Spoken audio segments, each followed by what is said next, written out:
Win as one. EA Sports FIFA 21 sponsors Saturday Social.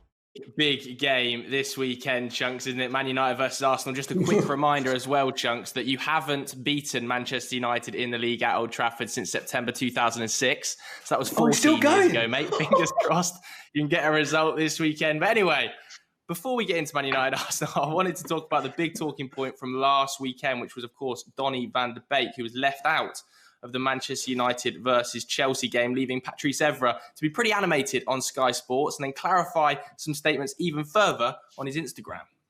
The way he played for Ajax, that's why I want to see for United. But we have one problem. How many games United start this season? How many games Donny Van De Beek start? So that's why I say we don't need him. It wasn't an urgency, but of course, we need a depth squad. If we want to win many trophies, we need like some player on the bench, because that's where he on the bench, understand. And I'm not happy with that. I feel sad for the kid, because when you sign for a team, especially 40 million, you expect to play more. But I trust Ole. The player needs to trust Ole to keep his calm, and he will get his chance. So there we see Patrice Evra saying he still trusts Ole, but he doesn't understand the signing, really. He did start midweek against RB Leipzig in that 5-0 thumping win. Stephen, I want to come to you, really. Do you think this was the right player for Manchester United to sign this summer, or was it an unnecessary purchase? I thought it was a strange one, because last January they got Fernandes, and that solved a lot of the problems. And then Van der Beek's come in and in the midfield seems pretty solid for United. They got a lot of options there. So it was strange when they could have developed other areas, maybe in the defence or an attacker, maybe Sancho. Don't know if they wanted him. It's a strange one. He came on against Newcastle and he seemed to really help United. They looked like a different team when he came on. So I think they should just utilise him a bit more. Maybe give him the chance instead of Pogba, who's had 4 years. Yeah, justice for Donny. There we go. Another player we've got to talk about when talking Man United is Marcus Rashford. It's his birthday today, incidentally. It's a happy birthday, Marcus. What a week he's having on and off the field. Scored his first Man United hat-trick in just 18 minutes after coming on as a sub in their thrashing of RB Leipzig. And also, when he was on 2 goals, he let Anthony Martial take the penalty, which prompted this reaction on social media. This is from Carl, who says, Rashford gave the penalty to Martial. He really wants everyone to eat. 16.5 thousand likes. Clever tweet, that. Chunkz, is it just Marcus Rashford's world and we're all just living in it? What a guy. That's a Stephen Tries tweet, to be fair. I feel like he's probably napping.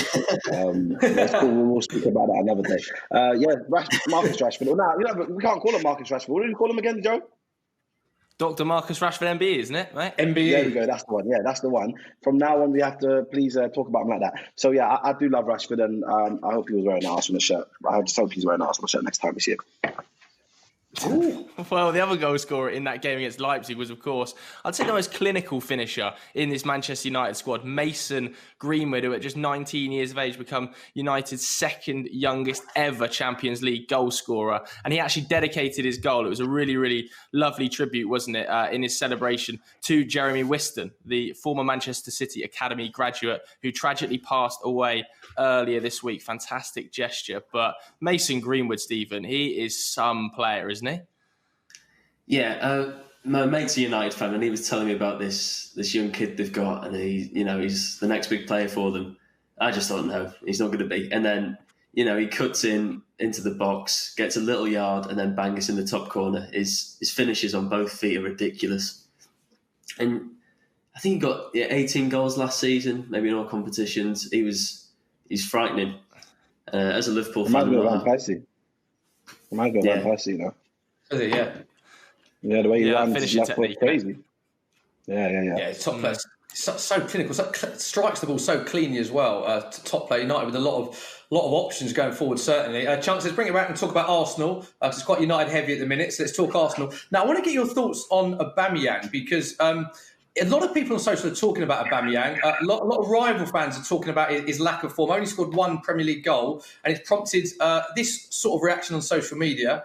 So this is from Jay, rival fan. Aubameyang before and after the new deal. Little bit harsh, that, I think. But a lot of people are talking about his form, Chunkz. Only 1 Premier League goal. His expected goals tally is quite low. you're an Arsenal fan. I know you're a big fan of his. Are you expecting him to come good? And what do you make of the current situation? I know what it is. I think it's because he's getting found out. He's playing on the left. They need to just put him in the middle, take off whoever's playing up top, and just, you know what I mean? I say they put Reece on the left, put Auber up top, and then Willian on the right. That's what I reckon, man. Reece Nelson on the left? That's my guy. I'm telling you now, put him on the left. You not see him against Dundalk or whatever their name is. What about Nicolas Pepe? What about big £72 million Pepe?